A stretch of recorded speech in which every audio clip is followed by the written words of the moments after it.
दोस्तों नमस्कार। आज है 29 जुलाई सन 2024। अजय एस्ट्रो मनी गुरु देश का पहला चैनल जो 42 कमोडिटीज 5 मार्केट पर आपको देश दुनिया की खबरों से लगातार रूबरू कराता है। दोस्तों हमारा ये प्रयास रहता है कि हर महत्वपूर्ण खबर से आपको रूबरू कराया जाए।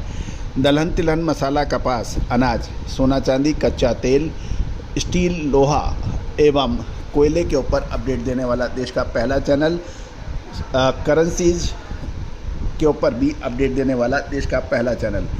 दोस्तों आज के एपिसोड में हम तुअर और उड़द दो दलहन के महत्वपूर्ण दालों के ऊपर आपको साप्ताहिक क्या भाव रहे, क्या अपडेट रही, उसके ऊपर करेंगे चर्चा।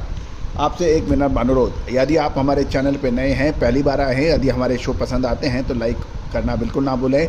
साथ साथ बेल आइकन यानी घंटी के निशान को भी प्रेस कीजिए ताकि हम हर नोटिफिकेशन आप तक सबसे पहले पहुँचा सकें। सबसे पहले खबर निकल के आ रही है कि तुअर के जो दाम हैं, जो भाव हैं, उसके अंदर पिछले एक महीने में काफ़ी गिरावट देखी गई है। यदि हम 27 जून को देखें और 27 जुलाई के बीच 12,000 से घटकर ये 10,900 रुपये पर देखी गई है एक महीने के अंदर। और यदि हम तुअर पिजन पी इंपोर्ट की बात करें जून महीने 2024 में, तो चेन्नई में लगभग जो इंपोर्ट हुआ है वो 42,354 मैट्रिक टन का हुआ है। मुद्रा सी से जो आया है वो 945 मैट्रिक टन, और साथ साथ ये नहास शेवा सी से 34,154 मैट्रिक टन का आयात हुआ है। तूतीकोरन से 350 मैट्रिक टन की खबर आ रही है, और कुल जून महीने में 77,804.9 मैट्रिक टन तुअर का आयात हुआ है।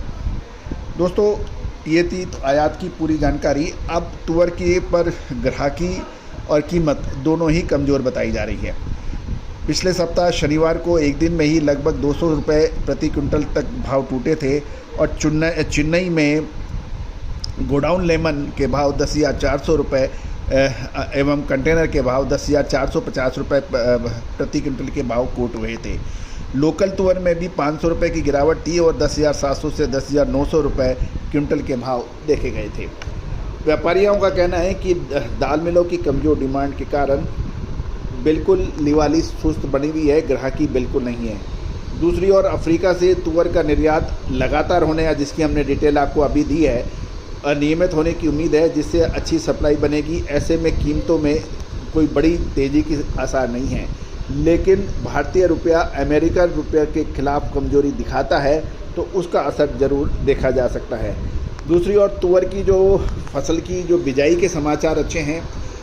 लगभग सभी इलाकों से अनुकूल मौसम से तुअर के बिजाई अच्छी हो रही है। इसमें महाराष्ट्र, कर्नाटक, आंध्र प्रदेश, यहाँ पर सभी इलाकों में तुअर की बिजाई पिछले साल से अधिक है और फसल की स्थिति अभी तक अच्छी है। गौरतलब है कि अभी मिलर्स की कमज़ोर लिवाली और इंपोर्ट को देखते हुए तुअर के अंदर भाव स्थिर या कमज़ोर रहने की उम्मीद लगाई जा रही है। अब हम चर्चा करेंगे आपको उड़द के ऊपर। उड़द की हम बात करें तो उड़द के अंदर भी यदि हम देखें कि जो मध्य प्रदेश और से भी खबर हम आपके लिए लेके आए हैं। उड़द यानी 27 जून को 9,750 रुपये के भाव थे, जो घटकर वो 9,150 रुपये के भाव रह गए।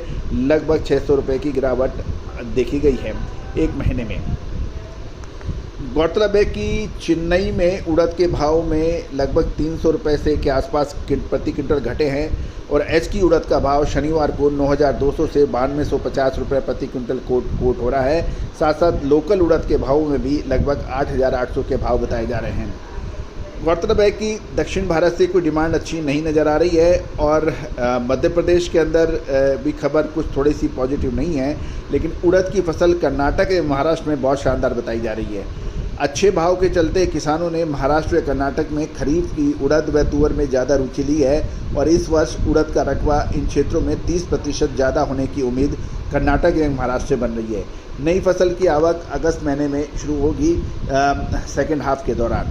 जहाँ तक मध्य प्रदेश की बात करें तो मध्य प्रदेश में कुछ उड़द की बिजाई घटने के समाचार है। विशेषकर टीकमगढ़, छतरपुर, दमोह, ललितपुर आदि इलाकों में अब उड़द की बिजाई की कम होने के समाचार हैं और वहाँ तो किसानों से बात करने पे पता लग रहा है तो मतलब 30-40% ही बिजाई बताया जा रहा है। पिछले साल कटाई के समय बारिश होने से किसानों को उड़द की फसल में काफ़ी नुकसान हुआ था, इसलिए इस साल किसानों ने मूंगफली व दूसरी फसलों में रुचि आगे दी गई है। जहाँ तक व्यापारियों की बात करें तो व्यापारी कोई बड़ा स्टॉक उड़द में अभी करना नहीं चाहते हैं, क्योंकि अगस्त के महीने में नई उड़द की फसल की आवक और उसके बाद भाव में नरमी की उम्मीद से उन्हें बड़ी क्वांटिटी में उड़द का स्टॉक करने से व्यापारी हिचक रहे हैं। दोस्तों, ये था तुअर और उड़द जैसी महत्वपूर्ण दालों पर अपडेट। चना अगस्त महीना निश्चित रूप से दालों के लिए महत्वपूर्ण रहेगा। एक तरफ हमें नज़र रखनी होगी मानसून के ऊपर, बरसात कितनी प्लस या माइनस होती है। दूसरा, अंतर्राष्ट्रीय बाज़ारों के अंदर भाव की क्या स्थिति रहती है। तीसरा, सरकारी नीतियाँ दालों को लेकर क्या रहती है। इन सब चीज़ों के ऊपर ध्यान रख के ही यदि आप कोई निर्णय लें तो बेहतर रहेगा। हमारी विशेष रिसर्च रिपोर्ट के लिए आप संपर्क कर सकते हैं। दोस्तों, एक और महत्वपूर्ण खबर, हमारा साप्ताहिक न्यूज़पेपर जिसकी पूछ परख पूरे देश से विभिन्न भागों से आ रही है, हिंदी और इंग्लिश में कमोडिटीज़ के ऊपर छपने वाला पहला अखबार होगा। दोस्तों, तिलहन, दलहन, मसाला, कपास, अनाज, सोना चांदी, कच्चा तेल, मेटल, कोयला, करेंसी, स्टॉक मार्केट, इन सभी पर विस्तृत जानकारियाँ, न्यूज़, देश दुनिया की खबर आप तक को मिलेगी। साथ साथ कमोडिटीज़, एग्रो कमोडिटीज़ के अंदर देश दुनिया के मंडियों के भाव भी आपको लगातार व्हाट्सएप पर निःशुल्क दिए जाएंगे। आज ही संपर्क करें। All the very best.